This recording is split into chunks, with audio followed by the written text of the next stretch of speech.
Can someone be both a prophet and God? Are those roles compatible, or do they fundamentally contradict each other? The idea that Jesus could not be both God and a prophet assumes a false dichotomy. In Christian theology, Jesus is not merely a prophet. He is the fulfillment of prophecy. He is both the messenger and the message, the Word made flesh, the climax, not the contradiction, of all who came before. Consider this. God has spoken through prophets for millennia, but in Jesus, he did more than speak. He stepped in. As Hebrews 1 says, "In the past, God spoke to our ancestors through the prophets, but in these last days, he has spoken to us by his Son." Jesus is not just another prophet in the chain. He is the bridge between heaven and earth. Prophets point to God. Jesus says, "Come to me." Prophets pray to God. Jesus forgives sins. Prophets die in faith. Jesus rises with authority over death. If he were only a prophet, he would have done what every prophet does. But his life, claims, and resurrection shattered that mold. Christians don't believe Jesus stopped being human. We believe he took on humanity without ceasing to be divine. That's what makes him the perfect mediator, fully God, to reveal the divine, fully man to represent us.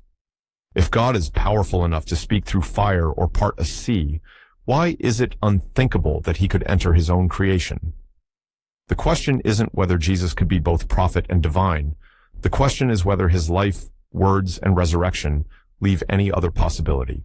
In Islam, the roles of God and prophet are not just different, they are mutually exclusive.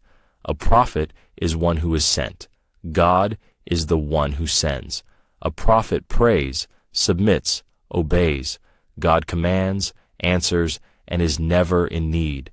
Throughout the Gospels, Jesus does what prophets do. He teaches, prays, fasts, sleeps, weeps. He says, "I was sent," not "I came of my own power."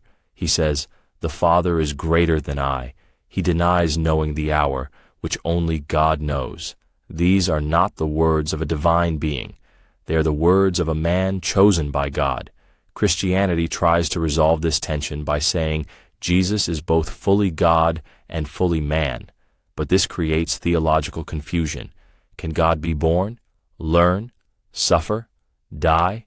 If he can, then he ceases to be the eternal, unchanging creator. If he cannot, then Jesus was not truly human. The doctrine collapses under its own paradox. Islam removes this confusion. Jesus is honored, but never worshipped. He is a prophet, mighty, pure, and beloved, but still a servant of God. That is why he says in John 17:3, "This is eternal life, that they know you, the only true God, and Jesus Christ, whom you have sent." Jesus taught submission to God, not equality with him. Prophethood and divinity are not compatible, and Jesus never claimed both. Islam honors him by preserving that distinction.